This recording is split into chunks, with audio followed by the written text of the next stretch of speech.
ഇമാം മുസ്ലിം റഹ്മത്തുള്ളാഹി അലൈഹി അദ്ദേഹത്തിൻ്റെ സ്വഹീഹിൽ ഉദ്ധരിക്കുന്ന ഹദീസ് നമുക്ക് കാണാൻ സാധിക്കും. നബി സല്ലല്ലാഹു അലൈഹി വസല്ലം പറയുകയാണ്, സിയാമു യൗമി അറഫ, യൗമു അറഫയുടെ ദിവസത്തിലെ നോമ്പ്, അഹ്തസിബു അലല്ലാഹ് അൻ യുകഫിറ അസ്സനതല്ലതി ഖബ്ലഹു വസ്സനതല്ലതി ബഅദഹു. 2 വർഷത്തിലെ അഥവാ തൊട്ടു മുമ്പുള്ള വർഷത്തിലെയും അതിനുശേഷം വരുന്ന വർഷത്തിലെയും പാപങ്ങൾ യൗമു അറഫയുടെ നോമ്പിലൂടെ പൊറുക്കപ്പെടുമെന്ന് ഞാൻ വിചാരിക്കുന്നു. അപ്പോൾ അറഫയുടെ ദിവസം ദുൽഹജ്ജ് 9 നോമ്പ് നോറ്റാൽ അതിലൂടെ ലഭിക്കുന്ന ശ്രേഷ്ഠത എന്താണ്?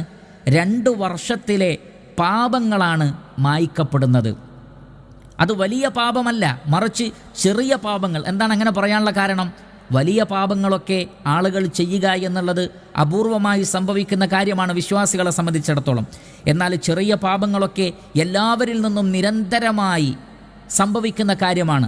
പക്ഷേ അതെല്ലാം മായ്ക്കപ്പെടുന്നതാകുന്നു. അതുകൊണ്ടാണ് അല്ലാഹു സുബ്ഹാനഹു വ തആല പറഞ്ഞത് സൂറത്തു നിസാഇലെ 31-ൽ, ഇൻ തജ്തനിബു കബായിറ മാ തുൻഹൗന അൻഹു നുകഫിർ അൻകും സയ്യിആതികും വനുദ്ഖിൽകും മുദ്ഖലൻ കരീമ. അള്ളാഹു നിഷിദ്ധമാക്കിയ വലിയ പാപങ്ങൾ നിങ്ങൾ ഉപേക്ഷിച്ചാൽ നിങ്ങളിൽ നിന്ന് സംഭവിച്ചു പോകുന്ന ചെറിയ ചെറിയ പാപങ്ങളൊക്കെ അള്ളാഹു നിങ്ങൾക്ക് പുറത്തു തരുന്നതാകുന്നു. എന്നാൽ വലിയ പാപങ്ങൾ സംഭവിച്ചാൽ അതിന് തൗബ നിർബന്ധമാണ്. വലിയ പാപങ്ങൾക്ക് തൗബ നിർബന്ധമാണ്.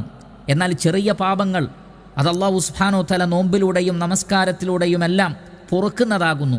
അപ്രകാരം 2 വർഷത്തിലുള്ള മുഴുവൻ ചെറിയ പാപങ്ങളും പൊറുക്കപ്പെടും. 2 വർഷം എന്ന് പറയുമ്പോൾ നമ്മളതിനെ നിസ്സാരമായി കരുതരുത്. ഏകദേശം 730 ദിവസങ്ങളിൽ സംഭവിച്ച ചെറിയ പാപങ്ങളെല്ലാം തന്നെ ഈ ഒരൊറ്റ ദിവസത്തെ നോമ്പിലൂടെ മായ്ക്കപ്പെടുന്നതാണ്. അതുകൊണ്ട് തന്നെ യൗമു അറഫയുടെ ദിവസം, ആ ദിവസത്തിലെ നോമ്പിനെ നമ്മൾ നിസ്സാരമായി കരുതരുത്. അതിൻ്റെ പ്രാധാന്യം മനസ്സിലാക്കിക്കൊണ്ട് ആ ദിവസം നോമ്പനുഷ്ഠിക്കേണ്ടതാണ്.